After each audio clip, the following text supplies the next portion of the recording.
मृग बहारातील संत्र्यांची नागपूरच्या कळमना बाजारात रोज सरासरी 40 क्विंटलची आवक होत आहे।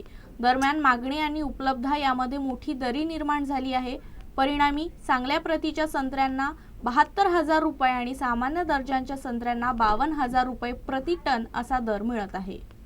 कळमना बाजारात मृग बहारातील संत्र्यांना चांगलाच दर मिळत असून उत्कृष्ट प्रतीच्या संत्र्यांना प्रति टन तब्बल 72,000 रुपये तर सामान्य दर्जाच्या संत्र्यांना 52,000 रुपये प्रति टन दर मिळत आहे। सध्या कळमना बाजारात रोज सरासरी 40 क्विंटल संत्र्यांची आवक होत आहे। मात्र खरेदीदारांची मागणी मोठ्या प्रमाणात असून त्या मानाने पुरवठा मर्यादित आहे। त्यामुळे बाजारात फळांचे लॉट उतरतात त्या क्षणीच बोली लागत असल्याचं चित्र आहे। वरुड, मोर्शी आणि अचलपूर तालुक्यातील संत्रा उत्पादक शेतकऱ्यांनी या दरांबाबत समाधान व्यक्त केलं आहे। केरळसह दक्षिण भारतातून संत्र्यांना वाढती मागणी असल्यामुळे सध्या बाजारभाव तेजीत असल्याची माहिती नवानंत शेतकरी उत्पादक कंपनीचे संचालक राकेश मानकर यांनी दिली। यंदा हवामानातील बदलांमुळे सुरुवातीला मृग बहार गळला होता, मात्र काही शेतकऱ्यांनी योग्य व्यवस्थापनाच्या बळावर दुसऱ्यांदा मृग बहार यशस्वी केला असून त्याच भागांमधील संत्र्यांची आवक सध्या बाजारात होत आहे। त्यामुळे ओव्हर सप्लायची शक्यता नसून दर टिकून राहण्याची शक्यता वर्तवली जात आहे।